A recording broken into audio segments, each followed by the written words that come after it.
Hello guys, assalamu alaikum. I'm Dr. Asif Nawaz. Welcome to my back to my channel, that is medical surgical blogs.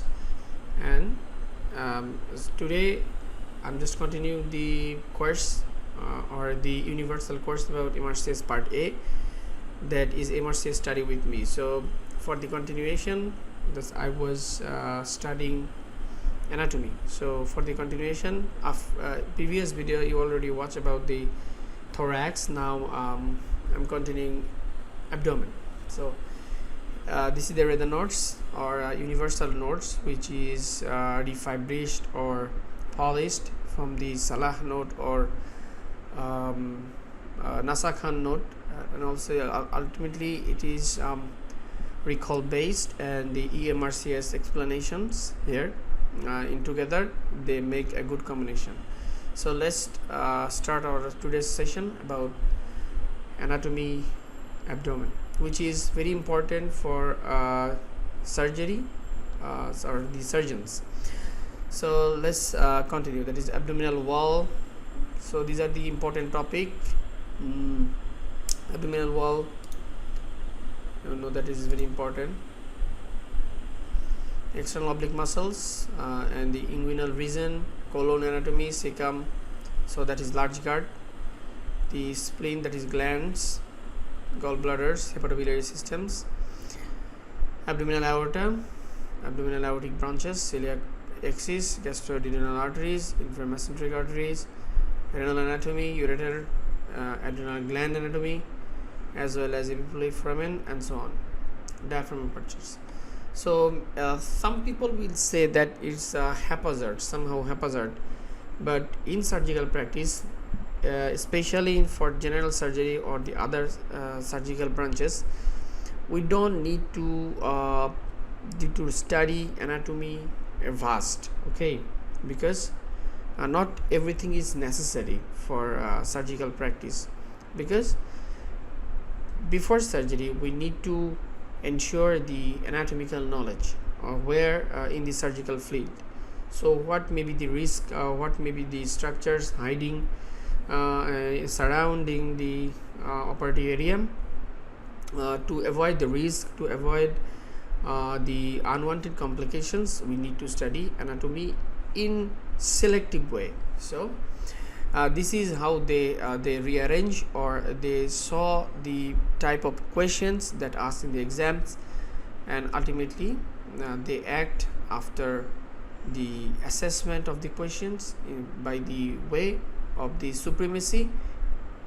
They usually set the alignment after by the superior priority. Okay, so let's start. So first, the abdominal wall. It is very important for both surgical branches or mother branches, that there is two important muscles, that is abdominal rectus abdominis anterior and the quadratus lumborum posterior. Okay, the most important muscle that in the abdominal wall, there is anteriorly one muscle, that is flat muscle rectus abdominis, and posteriorly quadratus lumborum posterior. So remaining abdominal three consists three muscular layers. Each muscle passes from lateral aspect of the quadratus lumborum posteriorly to the lateral margin of the rectus sheath anteriorly. Okay, each layer muscular posterior laterally the aponeurosis anterior. So this is the aponeurosis, the whitish area, and this is the muscular area. So it is also muscle, but it's called aponeurosis. So here the linea alba, and this is the rectus femoris muscle, abdominis muscle, and the rectus external oblique, internal oblique, and transversus abdomen. Three muscles aligned to form the greater muscular girth of the abdominal wall. And there are another, this transversalis fascia and the extraperitoneal tissue, parietal peritoneum. There are 9 muscles. We all already been studied in the anatomy in the first year. In that case, we usually saw these pictures, which is very important. Now the external, the 3 muscles, there is, in short, this lies most superficially, originated from 5 to 12 ribs, inserted into the anterior half of the outer aspect of the iliac crest, linea alba, and the pubic tubercle. Okay, inserts anteriorly in 3 locations, that is ilia crest laterally, the linea alba medially, and the pubic tubercle inferiorly. So most medially and superficially arcuate ligament, arcuate line, sorry, not arcuate ligament. The aponeurotic layers overlaps the rectus abdominis muscle.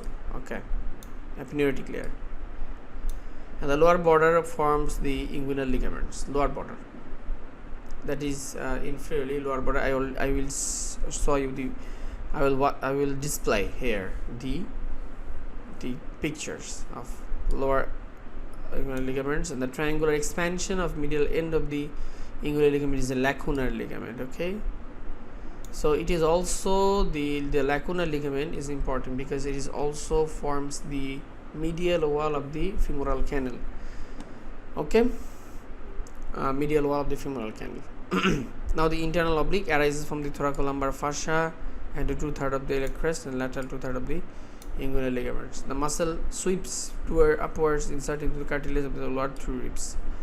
The lower fibers of aponeurosis that runs of the 10th costal cartilage of body of the pubis. Okay, and the transverse abdominis innermost layer arises from inner aspect of costal cartilage, lower 6 ribs and the 2/3 of the iliac crest and the lateral 1/3 of the inguinal ligaments. Its fibers run horizontally around the abdominal wall, ending in aponeurosis. So these will end in the aponeurosis ultimately. They are also the muscle, but it's a flap.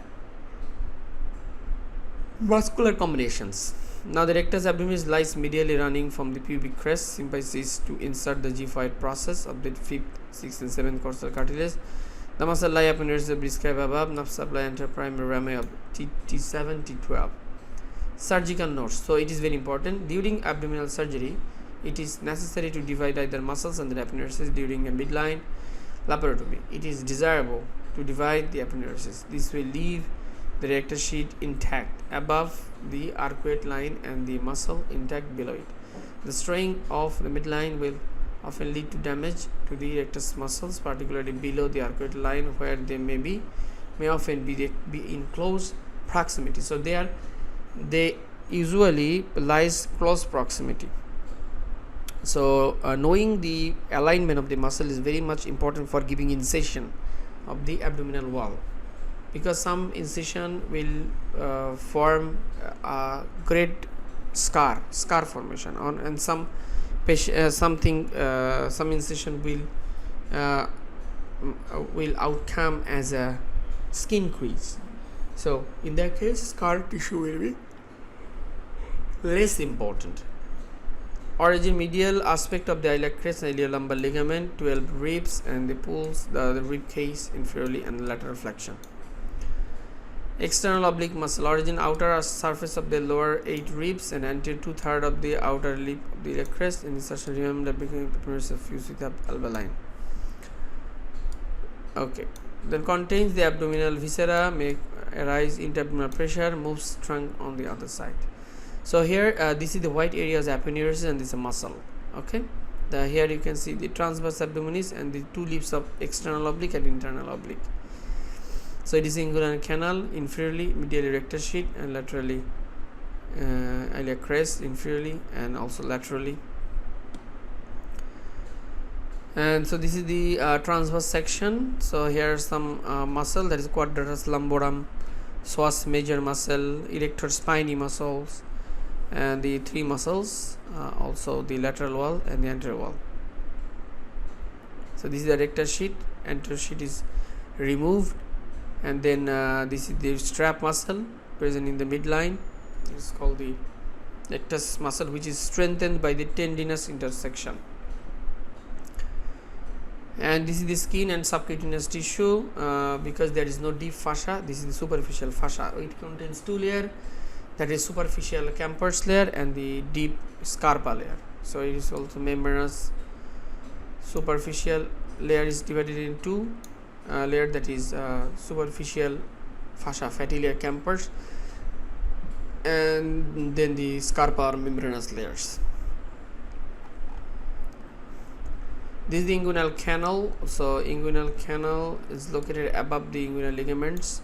It is about 4 centimeter long. Superficially is located anterior to the pubic tubercle, and deep ring is the 1.5 to 2 above the halfway between the anterospheric spine and the pubic tubercle. So this is the 1.25 centimeter. If I say here to 1.8, that is 1.25 centimeter from the midline. So here the midline 1.25 centimeter above. Okay.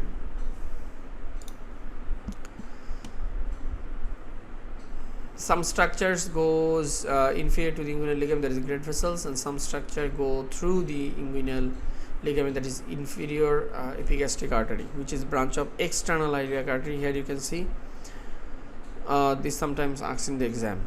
So this is the boundary. Anteriorly there is external oblique aponeurosis and the internal oblique, and the floor that is external oblique aponeurosis and inguinal ligament and the lacunar ligament. Okay, lacunar ligament lies medially and the inguinal ligament lies downwards. Posteriorly transversalis fascia and the conjoint tendon. So posteriorly transversalis fascia and conjoint tendon, and laterally inguinal ring, transversalis fascia, and oblique is internal oblique. So posteriorly is very important because in case of direct hernia, so there is a weakness in the transversalis fascia along with the conjoint tendon. So posterior wall weakness may reveals direct inguinal hernia.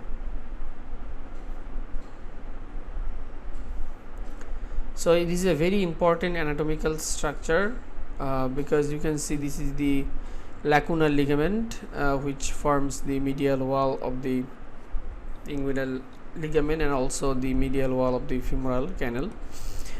And this is the external iliac vein and artery. This is the epigastric vessels, and this is the deep ring, that is this is the gonadal vessels and the spermatic cord.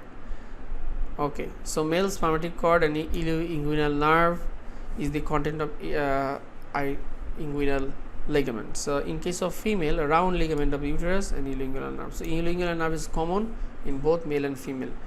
So during inguinal hernia repair, there is a transections of the ilioinguinal nerve that forms the numbness of the inguinal region. Another one, as it passed through the canal, spermatic cord has 3 coverings, that external spermatic fascia, cremasteric fascia, external spermatic fascia, cremasteric fascia, then the internal spermatic fascia. Okay. Now the scrotal and testicular anatomy, the external spermatic fascia, the external oblique aponeurosis, and the cremasteric fascia from the fascia of internal oblique, and the inner spermatic fascia, that is transversus abdominis muscle. So 3 fascia: external spermatic fascia, cremasteric fascia, internal spermatic fascia. Okay. So here is a question that in cremasteric fascia is the remnant of internal oblique. Try to remember this. It is very important. And external spermatic fascia is the remnant of external oblique aponeurosis. Sorry for that. And internal spermatic fascia is the continuation of the transversalis fascia. Now the content of the cord. Okay, so this is the layers. Now the content. Vas deferens transmit, that is we all know that vas deferens is the transmit sperm and accessory gland secretions, that is containing of spermatic flow. It is the main duct where sperm goes upwards, and the testicular artery, the branch of abdominal aorta, it's very direct branch, and the epididymis, it gives supply to the testis and also the epididymis. Artery to the vas deferens. So vas deferens is supplied by inferior vesical artery, which is very important for MCQ, that is MRCS part A exam SBA question. Cremasteric artery is artery of inferior epigastric artery. Another important question, very very important. If try to highlight this, very very important, very very important. Okay, these two things is very important. that is artery of the vas deferens, cremasteric artery. Okay, vas deferens is supplied by inferior vesical artery, and the cremasteric artery is supplied by the inferior epigastric artery. Pampiniform plexus is the venous plexus, drains in the right and left testicular vein. Sympathetic nerve fibers lies on the anterior and obscure sympathetic fibers on the vas. Genital branch of genitofemoral nerve supplies the cremasteric reflex. Okay, and lymphatic vessels drain the lumbar and para-aortic nodes. Scrotum. Now the scrotum composed of skin and closely attached dartos fascia. It is very important because dartos fascia is also the remnant of what?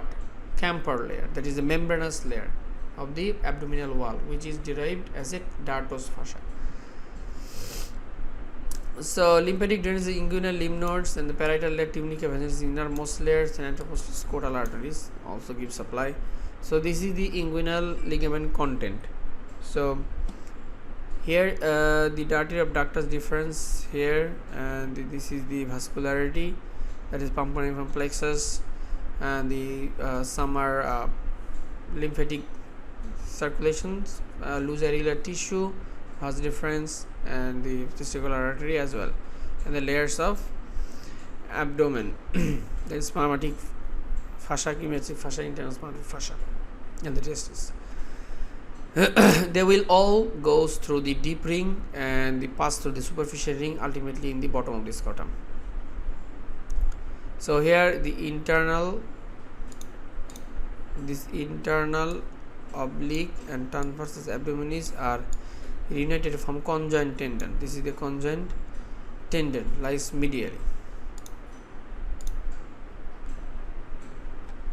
So lymphatic drains of testis is a para-aortic node, and pampiniform drains in the testicular vein, the left side, and the left drains the left renal vein, and the right side in the inferior vena cava. Very, very important.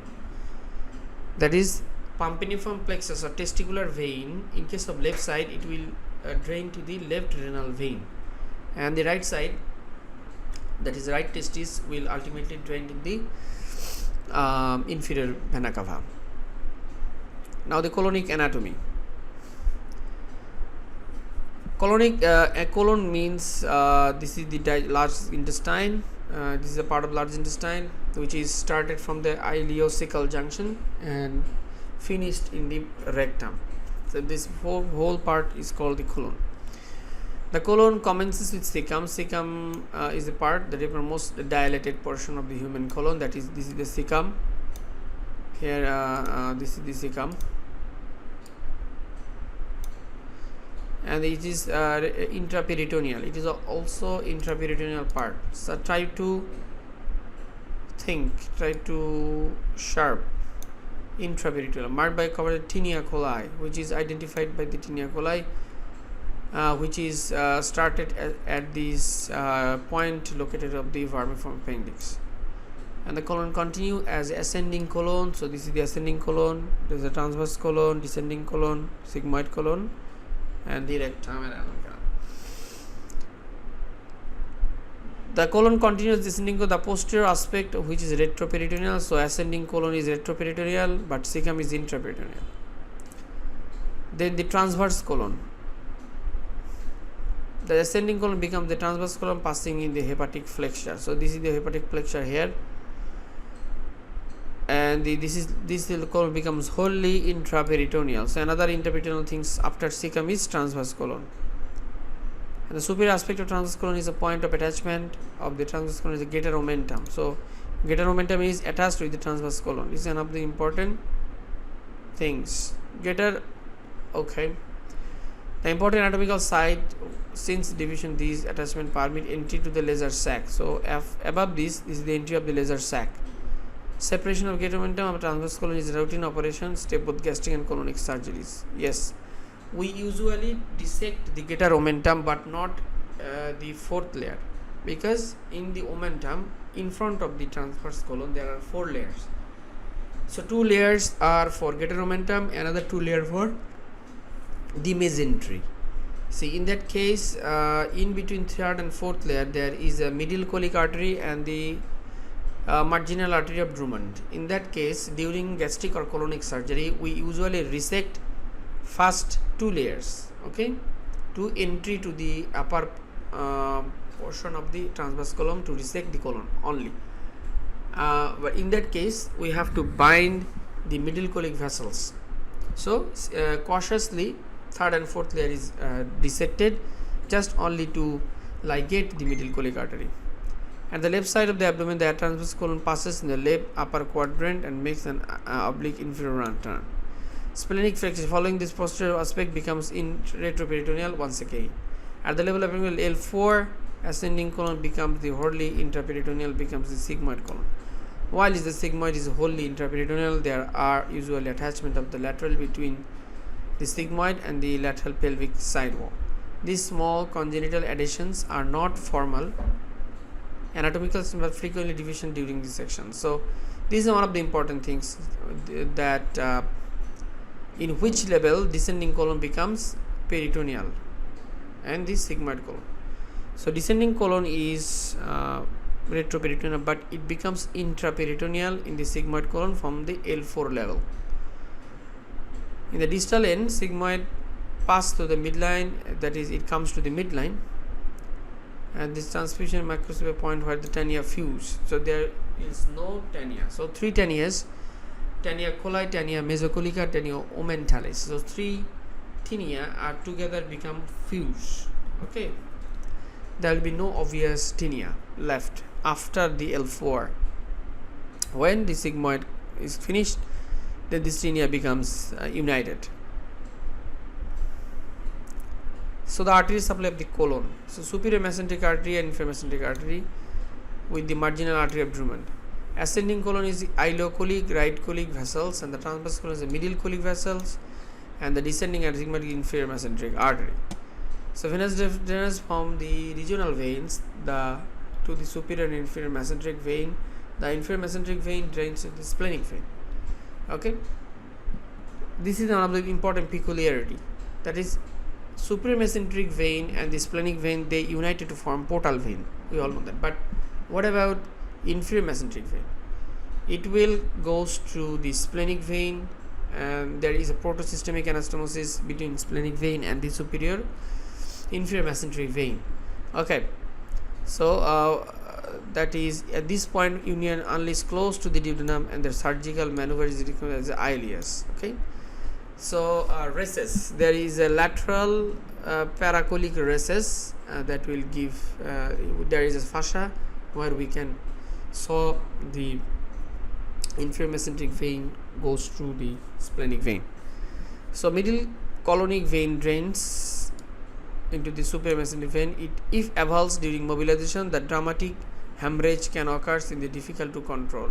Must remember, so colonic middle colic vein is a direct branch of superior mesenteric artery. So initially along the nodal chain, the company is supplying the arteries, then paracolic nodes. So lymphatic is usually paracolic lymph nodes. Now embryology is second part of the duodenum, that is 2/3 transverse colon. So this is the midgut from the second part of the duodenum to transverse colon, 2/3, and the distant hindgut, that is distal 1/3 of transverse colon to anus. Peritoneal reflection location. The peritoneal location, the right and left colon are part of intraperitoneal and part extraperitoneal. The sigmoid and transverse colon are generally wholly intraperitoneal. This has complications for the sequelae of perforations, which will tend to result in the generalized peritonitis in the wholly intraperitoneal segments. So the colonic relationship. So some colon is attached with some other viscera of the body. In that case, there are some impressions of that organs for the colon. That is cecum, right colon, right ureter, gonadal vessels lies under the cecum, and the hepatic flexus gallbladder medially, and the splenic flexus, splenic, and the tail of the pancreas present just above the colon. The distal sigmoid is the left ureter, and the distal rectum, ureter, autonomic nerve plexus, seminal vesicle, prostate, and urethra. So this is the greater omentum, which covers the great transverse colon, and this is the arterial supply of the large gut. So this is the cecum. Under the cecum there are some relationship. Posteriorly psoas muscle, iliacus muscle, femoral nerve, genitofemoral nerve, and the gonadal vessels. So they will go just posterior to the cecum, and loci proximal right colon between the ileocecal valve and the which is intraperitoneal. Anterior relation is a greater omentum also, of course, and artery supply is a ileocolic vessels which gives supply to the cecum along with appendix. See, it gives ileocolic artery from appendicular artery, and another one is the cecal branch. The cecum is the most distensible part of the colon, and incomplete large bowel obstruction in a competent ileocecal valve is the most likely site of eventual perforation. So in this case perforation occurs here because this is very incompetent. This is a competent or competent ileocecal valve. So you can see there are some positions of appendix which is more common retrocecal than pelvic. Most dangerous is a pre-ileal, that is. So appendicular artery, here you can see the appendicular artery is an end artery. So appendix is usually being perforated by becoming gangrene or thromboembolic disorder. Appendix become gangrenous and dead. So there is no other branches which give supply collateral to the appendix. That's why appendicular artery is more vulnerable than any other organs. Like this, there are another organ which has the artery which is central artery of retina and the coronary vessels, which is also the single branch, consists of single branch. Now the transverse colon, right colon undergoes sharp turn of the left hepatic plexus to splenic flexures, which is intraperitoneal, connect to the inferior body of the pancreas and transverse colon. The greater omentum is attached to the superior aspect of the transverse colon, which can easily be separated, and the mesentery contains the middle and colic, and the mesentery contains middle colic artery and vein. Now the superior, the liver and the gallbladder, the greater curvature of the stomach and the lower end of the spleen. Okay, liver and gallbladder, the greater curvature of the stomach and the lower end of the spleen. And the inferiorly, that is small intestine, and the anteriorly the greater omentum. Posteriorly from the right to left with the descending portion of the duodenum, the head of the pancreas and convention of the jejunum and ileum and spleen. Now the left colon. Okay, left colon. As the left colon passes inferiorly, its posterior aspect becomes extraperitoneal, and the ureter and gonadal vessels are close posterior relation to become disease process. At the level L3, L4, the left colon becomes sigmoid colon, and the Rolli interperitoneal once again. Okay, left colon is started as interperitoneal, but which is in the descending colon, which is extraperitoneal. The sigmoid colon is highly mobile and maybe right side of the abdomen. It can be taken left to right side. How mobile is the colon is? So this colon is very mobile. It passes toward the midline and the tiny bend. It marks the transition point sigmoid colon and upper rectum. There is a transition where the tinea is absolute, or there is fuse. That is a turning point where the sigmoid colon ends and the rectum started. Now the blood supply, the inferior mesenteric artery is the blood supply, and the marginal artery is the continuation of the right colon. This contribution becomes clinically significant when the inferior mesenteric artery is divided surgically during inferior aortic aneurysm repair.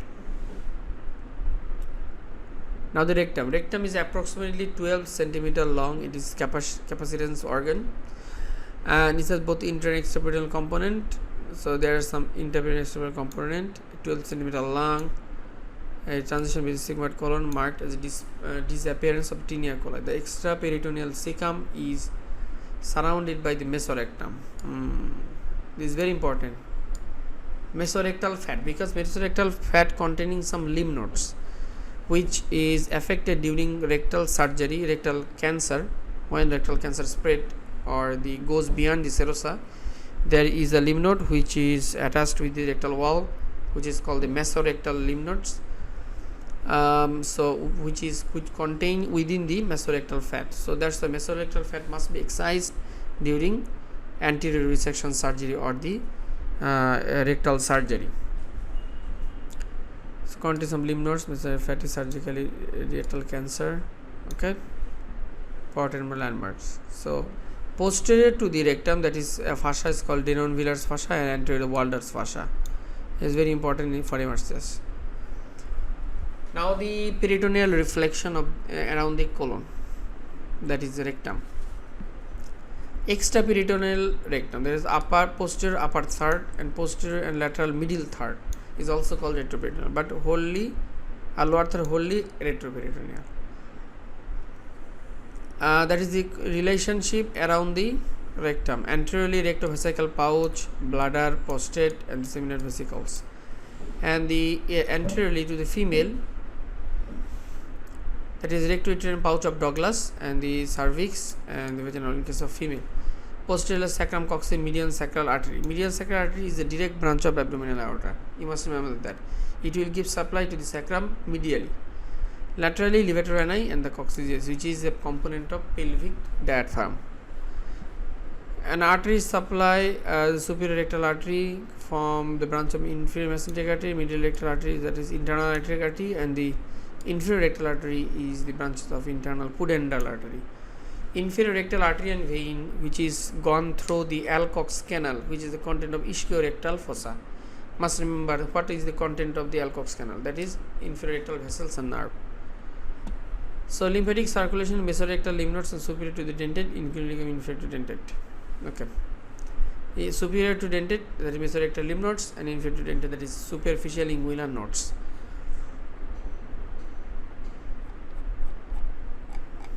So this is the last slide about the GIT. The internal anal sphincter composed of smooth muscle continuous with the circular muscle of the rectum, that is the anal sphincter, which will hold the feces voluntarily. That is, if we want to poop, in that case we can release the external sphincter by our own.